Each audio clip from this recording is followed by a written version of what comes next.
ನಮಸ್ಕಾರ. ನನ್ನ ಹೆಸರು ಬರೇವಾಡ ಅಂತ ತಿಪ್ಪೇನಹಳ್ಳಿಯವರು. ಏನಂದ್ರೆ ಇವಾಗ ಒಂದು ದಿವಸದಿಂದ ಇದು ಸಮಸ್ಯೆ ಅಲ್ಲ ಸರ್. ಸುಮಾರು ದಿವಸದಿಂದ, ಸುಮಾರು ಒಂದು 10 ವರ್ಷದಿಂದ ಕ್ರಷರ್ ಮಾಡಬೇಕು ಅಂತೇಳಿ ಸುಮಾರು ಜನ ಬಂದಿದ್ರು. ನಾನು 2015 ಗ್ರಾಮ ಪಂಚಾಯತ್ ಅಧ್ಯಕ್ಷನಾಗಿದೆ. ಅವಾಗ ನನಗೂ ಕೇಳಿದೆ, ಇಲ್ಲಿ ಏನೋ ಕ್ರಷರ್ ಮಾಡ್ಬೇಕು, ನಿಮ್ಮ ಕಣ್ಣಿಂದ ಒಂದು ಲೈಸೆನ್ಸ್ ಬೇಕು ಅಂತ.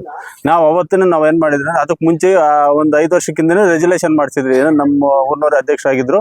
ಅವಾಗೂ ಯಾವುದೇ ಕಾರಣಕ್ಕೂ ಇಲ್ಲಿ ಜಲ್ಲಿ ಕ್ರಷರ್ ಕೊಡಬಾರ್ದು. ಯಾಕಂತಂದ್ರೆ ಇಲ್ಲಿ ಬೆಟ್ಟಕ್ಕೆ 1 ಗಂಟೆಗೆ ರೈತರ ಜಮೀನು ಇರೋದು. ಏನೋ ಸುಮಾರು ದೂರ ಏನಿಲ್ಲ, ಎಲ್ಲ ಬೆಟ್ಟಕ್ಕೆ 1 ಗಂಟೆಗೆ ಅಲ್ಲೇ ವ್ಯವಸಾಯ ಮಾಡೋದು, ಅಲ್ಲೇ ತಿನ್ನೋದು, ಅಲ್ಲೇ ದನಗಳು ಮೇಯಿಸೋದು. ಇದನ್ನ ಬಿಟ್ರೆ ಇನ್ನು ಬೇರೆ ಜೀವನ ಅಂಶನೇ ಇಲ್ಲ ನಮ್ಮ ರೈತರಕ. ಮೇಯಿಸಿದ್ರೆ ಉಳು ಮೇಯಿಸ್ಬೇಕು, ಇಲ್ಲ ದನಗಳು ಮೇಯಿಸ್ಬೇಕು. ಇಷ್ಟು ಬಿಟ್ರೆ ಇನ್ನೇನು ಇಲ್ಲೇನು ಗಣಿದವನಿಗೆ ಇಲ್ಲಿ ಯಾರು ಇಲ್ಲ. ಇಲ್ಲಿ ಏನೋ ಅದನ್ನ ಭೂಮಿನ ನಂಬಬೇಕು, ಭೂಮಿನ ತಿನ್ಬೇಕು, ಅಷ್ಟೊಂದು ತಿನ್ಕೊಂಡಿರುವಂತ ರೈತರು. ಅದಕ್ಕಪ್ಪ ಅವತ್ತಿನಿಂದ ನಾವು ಕೊಡಕ್ ಆಗೋದಿಲ್ಲ ಅಂತ ಅವತ್ತು ಕಡ್ಡಾಯ ಹೇಳಿದ್ವಿ. ಆಮೇಲೆ ನಾವಿದ್ದಂಗೆ ರೆಜುಲೇಷನ್ ಮಾಡಿದೆ, ಏನೋ ಪಂಚಾಯತಿನಲ್ಲಿ ಯಾವುದೇ ಕಾರಣಕ್ಕೂ ಕೊಡಬಾರ್ದು ಕ್ರಷರ್ ಇಲ್ಲಿ. ಯಾಕಂದ್ರೆ ನಮ್ಮ ರೈತರು ಬಂದು ಜಾಸ್ತಿ ಬಡವರು ಇಲ್ಲಿ ಇರೋದು, ಅದಕ್ಕೆ ನಾವು ಕೊಡಬಾರ್ದು ಅಂತೇಳಿ ಅವತ್ತು ರೆಜುಲೇಷನ್ ಮಾಡಿಸಿದ್ವಿ. ಜಿಆರ್ ಆರ್ಥೋಪೆಡಿಕ್ಸ್ ಕೋಲಾರ್ ಮೂಳೆ ಚಿಕಿತ್ಸಾ ಕೇಂದ್ರ. ಅತ್ಯಾಧುನಿಕ ತಂತ್ರಜ್ಞಾನ ಬಳಸಿ ಎಲ್ಲ ಮೂಳೆ ಸಂಬಂಧಿ ಸಮಸ್ಯೆಗಳಿಗೆ ಪರಿಹಾರ.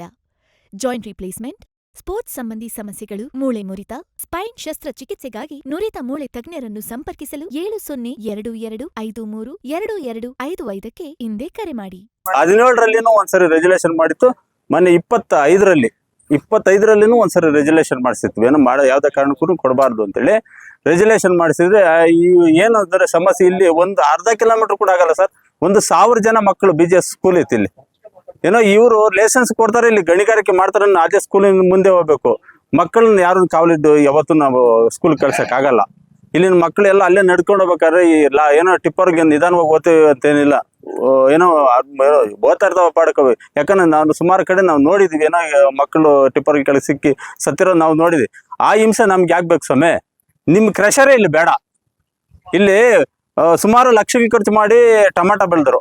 ಏನೋ ಸುಮಾರು 10 ಲಕ್ಷ. ಏನೋ ಕ್ರಷರ್ಗೆ 1 ಗಂಟೆಗೆ 6 ಎಕರೆ ಪಾಪ ರೈತರು, ನಾಗಣ್ಣವ್ರಂತವ್ರು 6 ಎಕರೆ ಟಮಾಟಕ್ಕೆ ಬೆಳೆದ್ರು. ಇವತ್ತು 300 ರೂಪಾಯಿ ರೇಟ್ ಹೋಗಿದ್ರು ಎಲ್ಲೇನೋ ಒಂದು 10,000 ಬಕ್ಸ್ ಆಗಿರೋ 30 ಲಕ್ಷ ಕಾಸಾಗೋದು.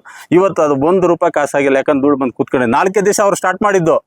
4 ದಿವಸಕ್ಕೆ ಧೂಳು ಮುಚ್ಕೊಂಡು ಟಮಾಟೋ ಎಲ್ಲ ಹೋಯ್ತು ಹಾಳಾಗಿ. 10 ಲಕ್ಷ ಇವಾಗ ರೈತರಿಗೆ ಯಾರು ಕಟ್ಕೊಡೋದು?